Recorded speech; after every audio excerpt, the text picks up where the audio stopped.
నమస్తే అండి. Welcome to our channel. మనతో ఈరోజు Telangana TDP spokesperson Suryadevara Latha garu ఉన్నారు. నమస్తే మేడం. నమస్తే మేడం, బీఆర్ఎస్ ప్రభుత్వం పట్టిసీమ గురించి ఒకప్పుడు ఎద్దేవా చేసినట్టుగా మాట్లాడారు. కానీ ఇప్పుడు కేటీఆర్ గారు పట్టిసీమ గురించి, కూటమి ప్రభుత్వం గురించి పొగుడుతున్నారు. అంటే ఎల్నినో పరిస్థితుల్లో తెలంగాణ, ఆంధ్ర రెండు ఉన్నాయి. కానీ ఆంధ్రప్రదేశ్ మాత్రం రైతులకి చాలా చక్కగా సాగునీరు అందిస్తుంది. కానీ తెలంగాణ ప్రభుత్వానికి ఏమైంది? ఈ కాళేశ్వరం ప్రాజెక్టుకి మేడిగడ్డ పిల్లర్ ఏదైతే కొంచెం కుంగితే దాన్ని వీళ్ళే నివేదికలు ఇచ్చేసి దాన్ని పక్కన పెడుతున్నారు, కావాలని రాజకీయ కుట్ర చేస్తున్నారు అని చెప్తున్నారు. ఇప్పుడు ఇంతకీ ఈయన ఎందుకని కూటమి ప్రభుత్వం గురించి ఇంతలా పొగుడుతున్నారంటారు? అంటే ఇప్పుడు ఇక్కడ కూడా ఏమనిపిస్తుందంటే ఒక జపం అనేది స్టార్ట్ చేశారు.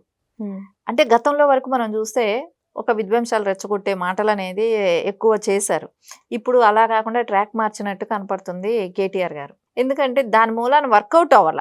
ఎక్కడ కూడా ఇప్పుడు ఇంకా ప్రాంతీయవాదం తీసుకొని రెచ్చగొట్టే మాటలు మాట్లాడితే అది ఎక్కడ వర్కౌట్ అవ్వట్లేదు. దాని మూలాన అది ఏదైనా సరే ప్రజల్లో నుంచి రావాలి. సో ప్రజల్లో అలాంటిది లేదు. ఇప్పుడు డెవలప్ దిశగా ఆలోచిస్తున్నారు. ఇక్కడ ఎవరు సీఎంగా ఉన్నారు? రేవంత్ రెడ్డి గారు ఉన్నారు.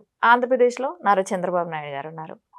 ఇక్కడేమో రేవంత్ రెడ్డి గారు ఏదైనా అవసరానికి మాట్లాడుతున్నారేమో కానీ రోజు పొద్దున్న లేచిన దగ్గర నుంచి ఆంధ్రప్రదేశ్ని దూషించటమో కానీ అట్లాంటివి ఏమీ జరగట్లా. ఇంకోటి దాని మూలాన ఆయనకేం వ్యతిరేకత లేకుండా ఏదో చేసుకుని వెళ్తున్నాడు. కానీ ఇప్పుడు ఆయన గురించి మాట్లాడాలి కదా, మేడిగట్టు నుంచి వాటర్ రావట్లేదు, కాళేశ్వరం అనేది కుంగిపోయి అదే మేడిగట్టు కుంగిపోబట్టి కాళేశ్వరంలో వాటర్ లేకుండా ఉండటం, అంటే పంపింగ్ చేయట్లేదు అనేది ఇప్పుడు తెలంగాణలో పెద్ద ఇష్యూ నడుస్తూనే ఉంది ఇంకా కూడా. కానీ వాళ్ళు ఒక ఎగ్జాంపుల్ తీసుకొని చెప్తున్నారు కేటీఆర్ గారు. ఇప్పుడు అక్కడ పంప్ చేస్తున్నారు కదా, అక్కడ ఇప్పుడు నుంచి నీళ్ళు ఇంత కరువు టైంలో కూడా అక్కడ వాటర్ ఇస్తున్నారు కదా అని చెప్తున్నారు.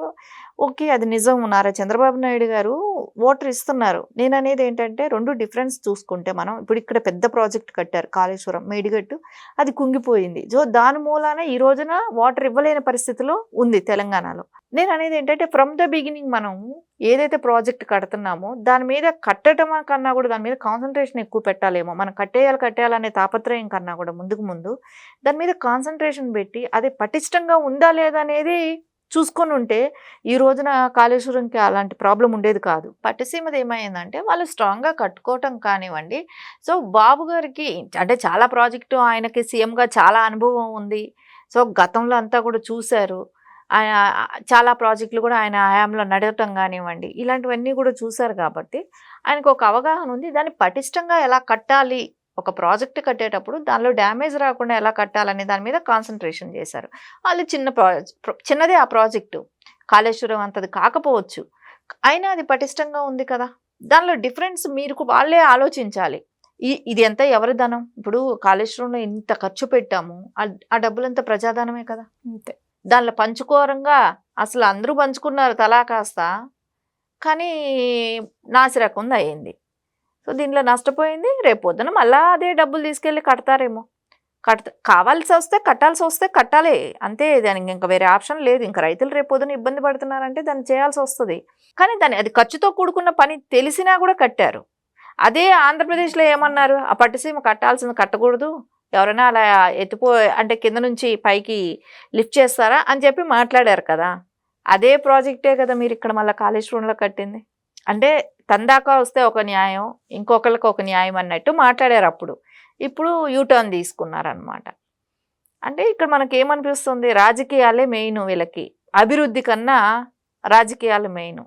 ఈ రోజున ఏమైంది, ఎవరు కూడా ప్రాంతీయవాదాన్ని ఎంత రెచ్చగొట్టినా ఎవరు పట్టించుకోవట్లేదు.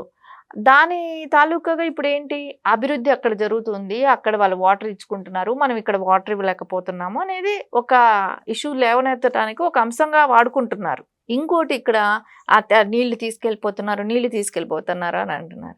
అరే, ఎన్ని నీళ్ళైనా వెళ్ళాల్సింది డౌన్కి వెళ్తుంది. ఇప్పుడు మెట్టి మీద నీళ్లు ఉంటే కిందకే కదా వెళ్తాయి.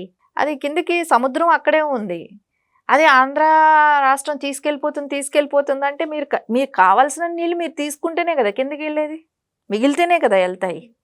అది కిందకి వెళ్ళిపోతుందని వాళ్ళని మా రాష్ట్రాలకు రాకూడదని ఏమైనా వాళ్ళు డ్యామ్ ఏమైనా కట్టుకోగలుగుతారా? అసలు కొంచెం మనం లాజిక్గా ఆలోచించాలి కదా.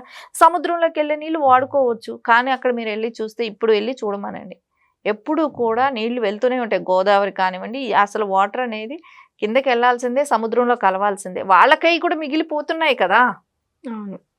వాళ్ళు కూడా వాడుకోగా మిగిలి సముద్రంలోనే కలుస్తున్నాయి.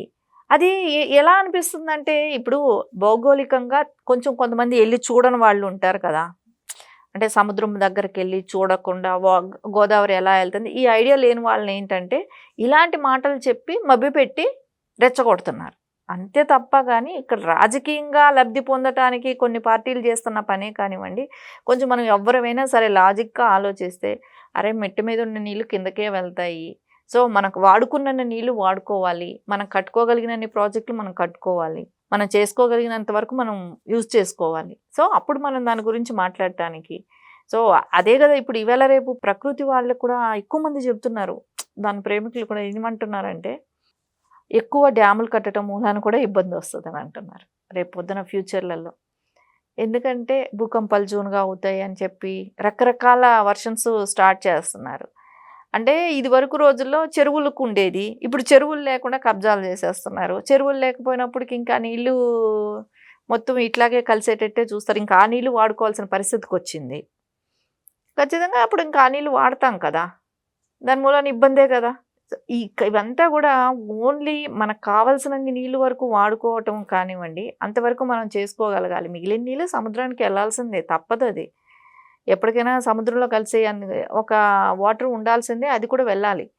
మనం అన్నీ ఆపెట్టుకోలేము, అన్నీ స్టోర్ చేయలేము.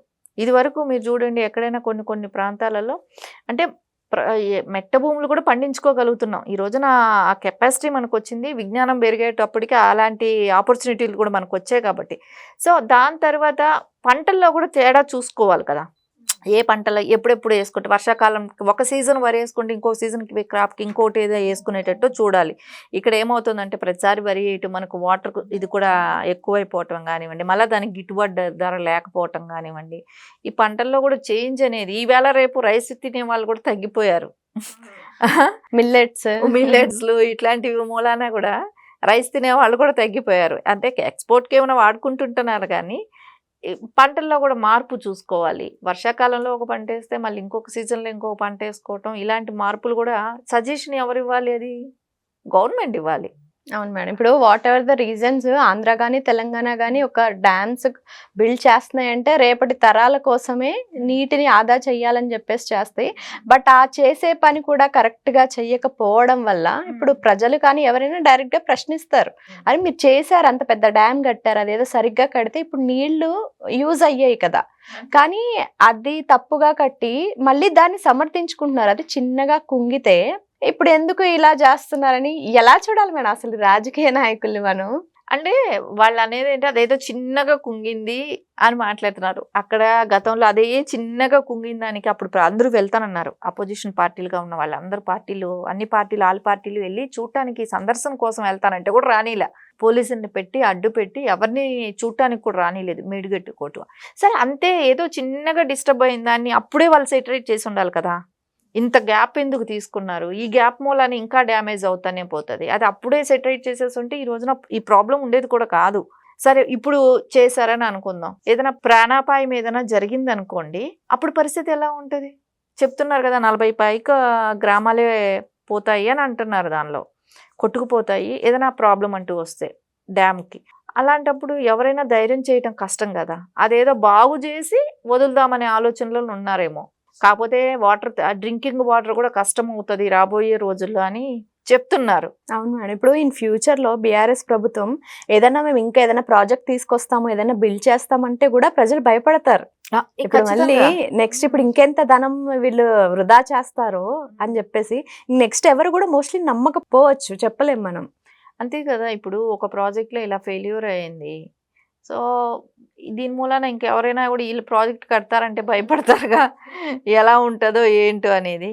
ఏదైనా సరే వాళ్ళకి ఒక డాక్టర్కి అది పేషెంట్ని ఎలా చూసుకోవాలనేది, అదంటే ఆ డాక్టర్కి అనుభవం లేకపోతే ఆ పేషెంట్లు వాళ్ళు ఎట్లా భయపడుతుంటారో సేమ్ ప్రజలైనా మనం అందరం అంతే భయపడాలి. వీళ్ళకి అనుభవం లేని వాళ్ళు కడుతున్నారంటే భయపడాలనేది ఒక ఎగ్జాంపుల్ మనకు కాళేశ్వరం కనపడుతుంది. Okay madam, thank you.